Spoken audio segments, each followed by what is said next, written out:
வருவாய். என்னப்பா இந்த புடவையோட வேல்யூ தெரியாம எரிக்க போற? இதை எரிக்கிறதுக்குனே ஒரு இடம் இருக்கு. நான் சொல்கிற இடத்துல புடவை எரிச்சா காசு கிடைக்கும். அதுக்காக தான் சவுகார்பேட்டில் இருக்கிற சத்குரு சில்க் சென்டருக்கு வந்திருக்கேன். நம்ம இங்கே கொடுக்குற பட்டு புடவையை ஃபஸ்ட்டு செக் பண்ணுவாங்க. கல்லில் தைக்கும் போது ஒயிட் கலரில் வந்தால் சில்வர் சரி காசு இருக்குது, ரெட் கலரில் வந்தால் காப்பர் சரி அதுக்கு வேல்யூ இல்லை. நான் கொண்டு போன 3 புடவையில் சில்வர் சரி இருந்துச்சு. ஸோ அதை மட்டும் தனியாக எடுத்து போட்டு எரிக்க ஆரம்பிச்சிட்டேன். அவங்களே எல்லா ப்ராசஸையும் பண்ணிடுவாங்க.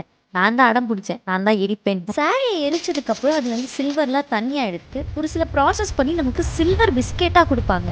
இன்னைக்கு சில்வர் ரேட் எவ்வளோ போகுதோ அதை வச்சு அந்த சில்வர் பிஸ்கெட்டோட வேல்யூ என்னன்னு சொல்லுவாங்க.